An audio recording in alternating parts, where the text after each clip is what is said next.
Qual é o imóvel mais ferozmente disputado do planeta? Acha que é isso ou talvez isso? Vamos tentar novamente. Poderia estar bem atrás de mim? Olhe mais de perto. Este é o Monte do Templo, lar dos antigos templos judaicos, ou deveríamos chamá-lo de Haram al-Sharif, onde reside a mesquita de Al-Aqsa. Até o nome dele provoca acalorado debate.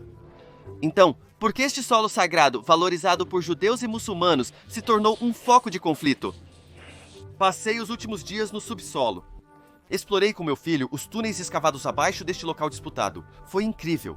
Depois, fui à cidade de Davi e vi com meus próprios olhos o caminho que o povo judeu subiu para chegar ao templo. Essa história é selvagem. O Monte do Templo, ou Haram al-Sharif, abrange um amplo complexo de 35 acres. Veja isso, pontilhado com estruturas de significado religioso. Aqui, atrás de mim, temos a Cúpula da Rocha. Um santuário islâmico distintivo que se tornou sinônimo do horizonte de Jerusalém. É lindo. Os muçulmanos acreditam que Maomé ascendeu ao céu daqui durante a jornada noturna. Para os judeus, este é o lugar mais sagrado da terra. Mais sobre isso em 1 minuto, sobre meu outro ombro. Bem ali, vemos a mesquita de Al-Aqsa, também um lugar significativo de adoração no islamismo, atraindo grandes multidões para as orações diárias. E sermões de sexta-feira marca o local onde o califa Umar escolheu para rezar, iniciando a tradição islâmica neste local. Para os muçulmanos, é o terceiro santuário mais sagrado, acreditado ser o destino da milagrosa jornada noturna de Maomé de Meca. E por último, logo abaixo, temos o Muro das Lamentações, o Kotel, o último remanescente do segundo templo de Herodes. Este local tem grande significado para os judeus, pois é o lugar mais acessível ao Santo dos Santos, o local mais sagrado dentro dos antigos templos onde eles podem rezar. Mas existe um equívoco comum que coloca o Muro das Lamentações como o local mais sagrado do judaísmo, mas na verdade o Monte do Templo detém o título de local mais sagrado no judaísmo. Segundo a tradição judaica, o próprio mundo se originou de uma rocha de fundação localizada abaixo do templo. É o lugar onde Abraão foi solicitado a sacrificar Isaque, e acredita-se que a cúpula da rocha foi construída diretamente em cima desta pedra sagrada, tornando-a o local supremamente sagrado no judaísmo. Então, temos aí 2 espaços profundamente espirituais para os judeus e muçulmanos coexistindo dentro do Monte do Templo. Mas esse delicado equilíbrio também cria uma quantidade insana de atrito. Até recentemente, os judeus não podiam orar no local. Qualquer judeu suspeito disso, mesmo sussurrando, era detido e proibido de entrar. O status quo existente no Monte do Templo permite que os judeus visitem, mas os proíbe de orar lá. No entanto, o status quo tem mudado, com relatos de que a polícia israelense está fazendo vista grossa para a oração judaica no local.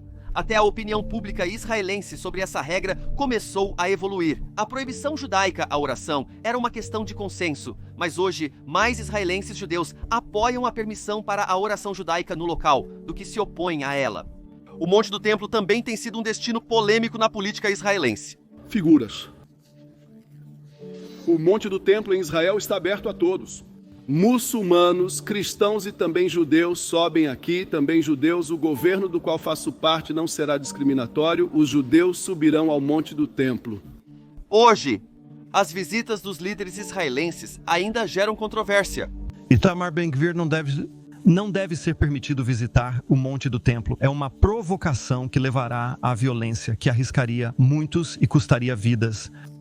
E compreensivelmente, porque quando os ânimos se acirram e se tornam incontroláveis, podem degenerar em confrontos violentos entre cavaleiros palestinos e a polícia israelense durante a Páscoa do ano passado. Falsos rumores circularam na mídia palestina de que Israel planejava permitir sacrifícios judaicos de cordeiros pascais no Monte do Templo para a Páscoa. Alguns dias depois, centenas de palestinos começaram a atirar pedras e fogos de artifício dentro da mesquita, enquanto outros atiravam pedras na Praça do Muro das Lamentações do topo. A polícia israelense aguardou o fim das orações matinais na mesquita para adentrar o complexo.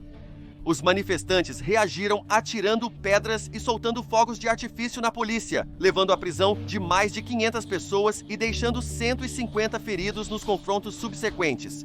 Há uma cacofonia de ruídos em torno do Monte do Templo, tornando-o possivelmente o imóvel mais disputado do mundo. Em 1967, Israel capturou o Monte do Templo da Jordânia na Guerra dos 6 Dias, e o que se seguiu foi ainda mais surpreendente. Quando Moshe Dayan, o ministro da Defesa, fez um acordo com um Waqf muçulmano jordaniano, que antes controlava o local. Neste acordo, os judeus finalmente poderiam visitar o Monte do Templo e o Muro das Lamentações, proibidos desde 1948, e o Monte do Templo estaria sob soberania e segurança israelenses. No entanto, em um esforço para aliviar as tensões e minimizar o conflito, Israel renunciou à administração do local para o Waqf, permitindo que eles decidissem quem poderia orar lá e quem não poderia. Desde esse momento, há mais de meio século, os judeus foram proibidos de orar no Monte do Templo. Há 3 anos, Shana Hirsch, moradora de Jerusalém, visitava o Monte do Templo e falava sobre a história do local em uma live no Facebook. Enquanto ela ainda gravava, um segurança da WAC alertou Hirsch que é ilegal afirmar que um templo já existiu no Monte do Templo. Não é permitido falar sobre o templo na mesquita, não se deve mencionar o templo e esse fato aqui. Eu não tenho permissão para dizer que havia um templo aqui. Exatamente, não é permitido gravar isso ao vivo ou fazer o que você está fazendo. Ela foi posteriormente detida pela WAC. Refletindo sobre este incidente, Hirsch destacou a importância para israelenses e palestinos reconhecerem o passado um do outro. Ela questionou como falar de um futuro compartilhado com parceiros incapazes de reconhecer que temos uma história. Estou frustrado com a facilidade de reescrever a história comprovada arqueologicamente e como isso pode se tornar politicamente carregado. Aprenda a história, tenha os fatos, conheça a verdade. Isso me leva à minha primeira conclusão. Judeus e muçulmanos devem reconhecer as histórias uns dos outros. Cada grupo pode honrar e se orgulhar de sua própria conexão, enquanto reconhece a dos outros. Negar a conexão inerente do povo judeu com esta área e apagar a história não levará a um futuro pacífico. Como povo judeu, vamos entender nossa própria história e desafiar a desinformação quando a encontramos. A conexão do povo judeu com seu local mais sagrado é inquestionável. E também a história dos muçulmanos estarem aqui não é uma questão de debate também. Número 2. Dayan tomou a decisão correta? Os israelenses debatem intensamente se a decisão de Moshe Dayan de ceder a soberania de Israel sobre o Monte do Templo foi acertada. Se foi um ato de sabedoria e previsão ou um sinal de fraqueza. Quando Israel estava no seu auge, quem autorizou Dayan a tomar essa decisão? Como seria a realidade atual se ele não o tivesse feito? Os judeus poderiam orar livremente em seu local mais sagrado? Ou esse simples ato teria mergulhado a região no caos? Não sei. Segundo Jessica Levy, em Semear o Direito dos Judeus de Orar no Monte, Dayan queria minimizar o derramamento de sangue e evitar que o conflito palestino-israelense virasse uma guerra santa. Arik Armon, um dos primeiros paraquedistas israelenses a entrar na Cidade Velha em 1967, concordou com Dayan, dizendo que apenas ele pensava com clareza e entendia as consequências mais amplas, imaginando a reação do mundo muçulmano se uma foto disso fosse publicada. Sinto orgulho por termos hasteado a bandeira e alívio por tê-la arriado. Porém, muitos argumentam que essa decisão gerou uma realidade injusta, uma visão compartilhada por pessoas de diferentes partidos políticos. Apesar de apoiar o status quo, o ex-primeiro-ministro israelense Yair Lapid admitiu falhas na política, declarando não se sentir confortável com a ideia de que os judeus não têm liberdade religiosa em Israel e são proibidos de acessar o local. A decisão de Dayan foi uma demonstração de contenção prudente ou um equívoco? Em terceiro lugar, apesar das tensões no local, não podemos esquecer o potencial unificador do Monte do Templo. É um espaço de significado imenso para judeus e muçulmanos. No fundo, isso não é apenas sobre disputas territoriais, mas a conexão espiritual compartilhada com este espaço sagrado. Com respeito, reconhecimento mútuo e diálogo, é possível encontrar um equilíbrio que preserve a santidade do Monte do Templo e honre seu profundo significado para ambas as religiões.